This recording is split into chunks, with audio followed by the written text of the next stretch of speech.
শহরের কোলাহল থেকে দূরে একটি নির্জন বাংলোতে রাত কাটাচ্ছিল অভিক। সে পেশায় একজন এডিটর, তাই গভীর রাত পর্যন্ত ল্যাপটপে কাজ করা তার পুরনো অভ্যাস। রাত তখন ৩টা। হঠাৎ তার হেডফোনে এক অদ্ভুত শব্দ শুনতে পেল। ফাঁস ফাঁস করে কেউ যেন নিঃশ্বাস ফেলছে।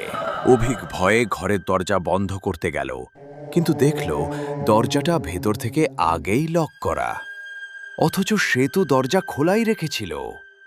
হঠাৎ ঘরের সব লাইট দপ করে নিভে গেল।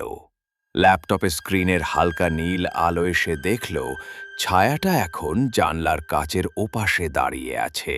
সে দ্রুত ঘাড় ঘুরিয়ে দেখল, কিন্তু পেছনে কেউ নেই। জানলা দিয়ে বাইরে তাকাতেই দেখল ঘন কুয়াশা। সেই কুয়াশার ভেতর দিয়ে একটা লম্বা কালো ছায়া ধীরে ধীরে বারান্দার দিকে এগিয়ে আসছে। ছায়াটার কোনো মাথা নেই, শুধু লম্বা দুটো হাত মাটির ওপর দিয়ে ছেঁচড়ে আসছে। কাচের ওপর নখ দিয়ে আঁচড় কাটার শব্দ হলো খ্র খ্র খ্র। এরপর একটা কর্কশ গলায় কেউ ফিস ফিস করে বলল, ভেতরে কেন আটকে আছিস? আমি তো তোর ঠিক পেছনেই দাঁড়িয়ে আছি। অভিক জমে গেল। সে অনুভব করল তার কাঁধের ওপর একটা বরফ শীতল হাত এসে পড়েছে।